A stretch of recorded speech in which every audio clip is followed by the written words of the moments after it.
close. Auburn wins the game because they're rejuvenated like a lot of teams with one loss. But I think it is going to be a little bit closer than people expect.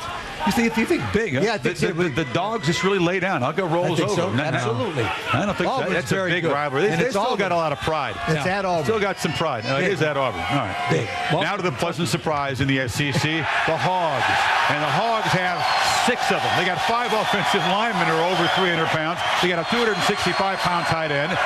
You play Arkansas, you're going to be sore for a few days afterward. The running game is awesome. The third stringer, Michael Smith, averages 7.1 yards per carry. Felix Jones, the backup, he's a speedy threat. And then you got fellow sophomore physical freak, Darren McFadden. Now, he's playing hurt to that. He's got an ankle and an Achilles problem that's been aggressively rehabbed since the game last weekend when he re-aggravated it. He was an assistant in Oklahoma State when Barry Sanders was there. He says that other than Sanders, who was the toughest guy he's ever been around, Darren McFadden is a close second in that department. He's matured a lot since that off-the-field fight in the parking lot of a bar when he injured his toe. When he's right, he's the kind of back that can take it 80 yards on any defense.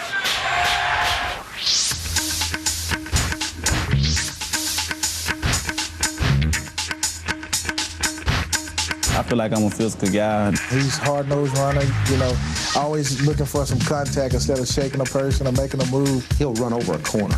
He'll run over a linebacker. He doesn't make a whole lot of people miss. He just runs them over. So it's a lot of fun.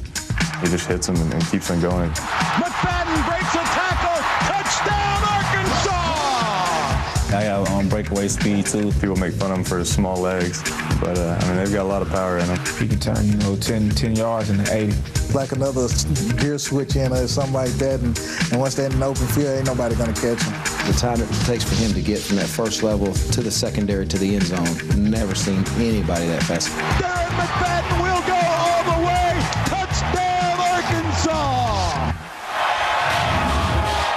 Man, he's worn a big target all season long after his success as a freshman a year ago. For president, I don't know about that, but for Heisman maybe, for next year as a front runner. Here's the deal, though, on Tennessee. The last 33 games, they've only allowed a 100-yard rusher 3 times in 33 games. So they still got some athletes on defense over there at Tennessee. What about the game? I think that's the big thing is their defense will have to keep them in the game. They are not able to run the football. In conference play, they're only averaging 59 yards a game running the football. You're talking about Tennessee. They're playing a backup quarterback in Jonathan Crompton. Now you look at this, Tennessee's only chance is their ability to stop the run. But the team they're playing in Arkansas, they're one of the best teams in the country at running the football, even when you know it's coming. It's because of the offensive line and what they're able to do. These linemen are athletic. They're experienced, 3 seniors. And I love, this is great. This is EA Sports stuff, the way we break them this down.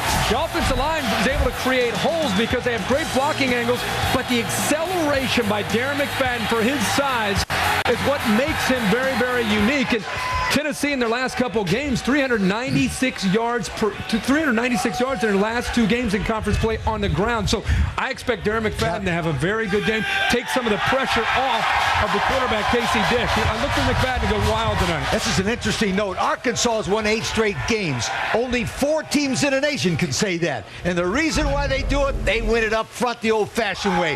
Man, they'll hit you on offense and on defense. They love it on offense and defensive lines. The offensive line is ranked number 2 in the nation and allowing the fewest sacks. Only 6. Watch the time the quarterback has the ball.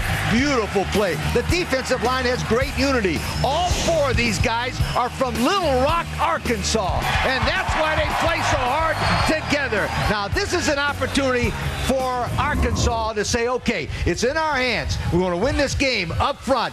Both ways. Tonight is the night to start it. Beating Tennessee here will take you a long way towards a national title right here. Now, McFadden is not 100%. We'll keep a close eye on that left ankle, that right Achilles. Dr. Jerry Punch will be on the side. He'll keep posted, give us a very detailed injury report. But even at less than 100%, Houston Sentence says he's the best we got. We got to go with him. Dickies, a legend in work. And Pontiac. Vote for this week's Pontiac game-changing performance. Go to ESPN.com. Keyword Pontiac. Tennessee, Arian Foster must sit out the first half with a suspension. Crompton, the backup quarterback's going in. They're wounded. But I think that's the key here is that Tennessee is wounded coming in, and it's almost like it's a given. Everybody thinks Arkansas is going to win. I think that will motivate Tennessee to come in and play with great fire and emotion. Crompton, I think, created a spark last week, but at the end of the day, it's on the road in the SEC with a backup quarterback, and this running game with Darren McFadden is the real deal. The Hogs take it to Tennessee. Right. I like Arkansas. Good pick. I tell you what, how can you not love this place? I love Arkansas. I love everything here. Give me that thing here. Yes, sir. Oh, hey. Wow. Look at the size of this thing. Look at the size of this thing. ESPN2 has the game 7 o'clock Eastern, 6 o'clock here in Hog Heaven. Look at this. Should be a lot of fun tonight. Wisconsin and Iowa coming up right now. Enjoy your football Saturday. We'll see you later.